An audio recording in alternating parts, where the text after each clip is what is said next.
Presiden Ukraina Volodymyr Zelensky mengatakan negaranya ditinggalkan sendirian untuk menghadapi Rusia. Volodymyr Zelensky tidak menyangka Amerika Serikat dan NATO tidak melakukan tindakan apapun usai Ukraina diserang Rusia yang menewaskan lebih dari 130 warga. Kami ditinggalkan sendirian untuk membela negara kami. Volodymyr Zelensky juga menyebut Ukraina ditinggalkan karena semua negara takut pada Rusia. Siapa yang siap bertarung bersama kita? Saya tidak melihat siapapun. Siapa yang siap memberi Ukraina jaminan keanggotaan NATO? Semua orang takut. Volodymyr Zelensky mengatakan bahwa 137 pahlawan termasuk 10 perwira militer telah tewas dan 316 orang terluka. Korban tewas termasuk semua penjaga perbatasan di Pulau Zimny di wilayah Odessa yang diambil alih oleh Rusia. Volodymyr Zelensky juga mengatakan bahwa kelompok-kelompok sabotase Rusia telah memasuki ibu kota Kiev dan mendesak warga kota untuk tetap waspada dan mematuhi jam malam. Di akhir pidatonya, Volodymyr Zelensky menegaskan bahwa nasib negaranya hanya bisa bergantung pada tentaranya. Nasib negara sepenuhnya bergantung pada tentara kita, pasukan keamanan, semua pembela kita. Seperti diketahui, Rusia meluncurkan invasi skala penuh ke Ukraina pada hari Kamis 24 Februari. Mereka melancarkan serangan udara di kota-kota dan pangkalan militer dan mengirimkan pasukan dan tank dari 3 sisi dalam serangan yang dapat menulis ulang tatanan keamanan global pasca Perang Dingin. Presiden Rusia Vladimir Putin juga mengabaikan kecaman global dan menjatuhkan sanksi baru saat ia melancarkan perang darat terbesar di Eropa sejak Perang Dunia II dan dengan dingin merujuk pada persenjataan nuklir negaranya. Dia juga mengancam negara manapun yang mencoba mengganggu serangannya ke Ukraina akan menghadapi konsekuensi. Presiden Ukraina Volodymyr Zelensky pada Kamis tengah malam 24 Februari 2022 mempertanyakan nasib negaranya tepat setelah hari pertama serangan Rusia ke Ukraina. Zelensky menyindir NATO atau Pakta Pertahanan Atlantik Utara dengan menyebut tidak ada yang berani bertempur bersama-sama Ukraina. Zelensky dalam pidatonya juga menyebut dia merasa Ukraina ditinggal sendiri ketika bertempur lawan Rusia dan ingin mempertahankan teritorialnya. Nasib negara sepenuhnya bergantung pada tentara kita, pasukan keamanan dan juga semua pembela kita. Di mana sebelumnya Zelensky mengumumkan ada 137 orang tewas dan 316 orang terluka dalam invasi Rusia hari pertama.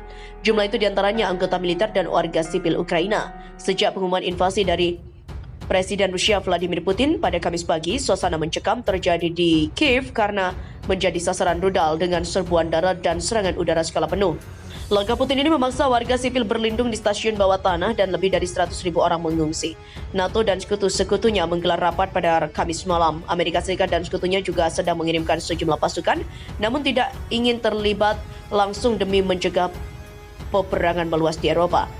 Ubah haluan, Presiden Ukraina kirim minta bantuan negara Bucharest 9, bukan NATO. Presiden Ukraina Volodymyr Zelensky menuliskan cuitannya di akun Twitternya pada Jumat pagi waktu setempat bahwa ia telah berbicara dengan Presiden Polandia Andrzej Duda.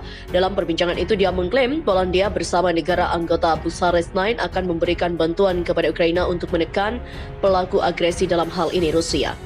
Perlu diketahui anggota Bucharest 9 terdiri dari Polandia, Bulgaria, Republik Ceko, Hungaria, Latvia, Lithuania, Romania, Slovakia dan juga Estonia. Dikutip dari laman Russia Today, pada Jumat, Duda pun mengkonfirmasi panggilan itu dan menuliskan cuitan bahwa menurut Zelensky, situasi di ibu kota Ukraina Kiev itu sangat sulit.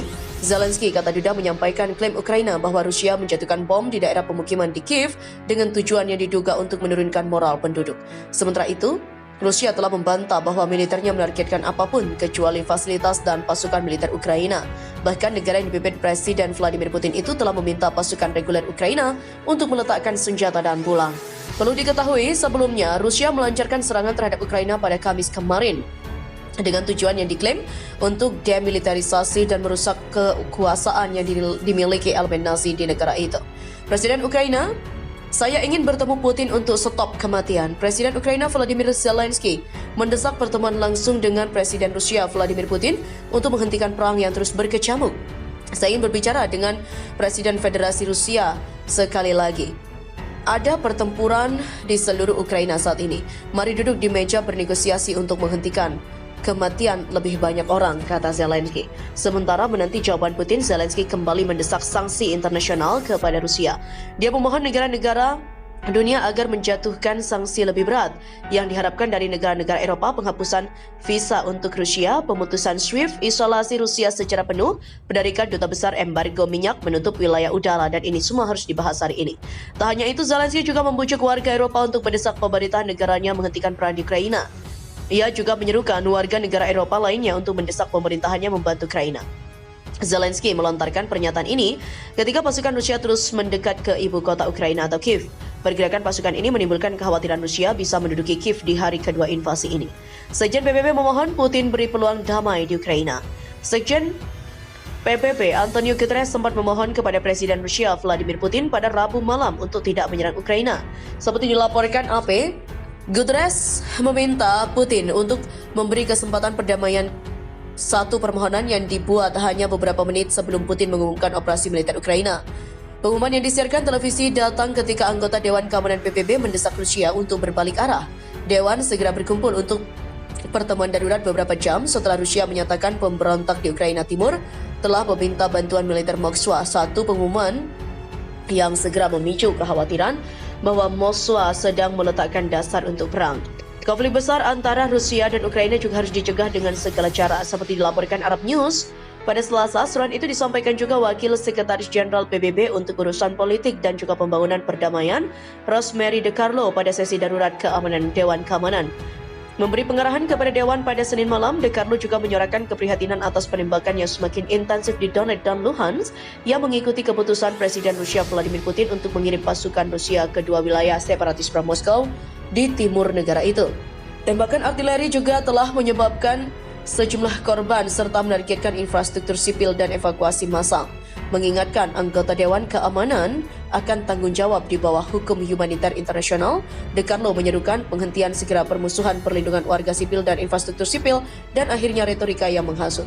Pejabat PBB juga menggambarkan jam dan hari mendatang sebagai kritis dan juga menegaskan kembali komitmen PBB untuk tinggal dan memberikan dan tetap beroperasi penuh di Ukraina termasuk di wilayah Donetsk dan Luhansk. Pengerahan pasukan Rusia ke Ukraina Timur mengikuti keputusan untuk mengakui wilayah Donetsk dan Luhansk yang memisahkan diri sebagai negara merdeka.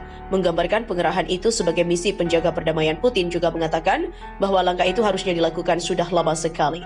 Setelah pengumuman itu, Ukraina meminta pertemuan mendesak Dewan Keamanan yang dipimpin oleh Rusia bulan ini.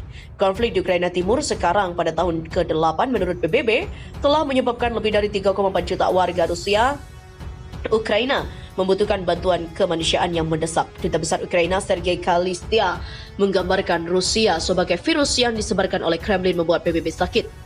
Kalistia juga mengatakan perbatasan Ukraina yang diakui secara internasional tidak dapat diubah terlepas dari tindakan dan pernyataan Rusia. Pada Jumat, Duda pun mengkonfirmasi panggilan itu dan menuliskan cuitan bahwa menurut Zelensky, situasi di ibu kota Ukraina Kiev itu sangat sulit. Zelensky, kata Duda, menyampaikan klaim Ukraina bahwa Rusia menjatuhkan bom di daerah pemukiman di Kiev dengan tujuan yang diduga untuk menurunkan moral penduduk. Sementara itu, Rusia telah membantah bahwa militernya menargetkan apapun kecuali fasilitas dan pasukan militer Ukraina.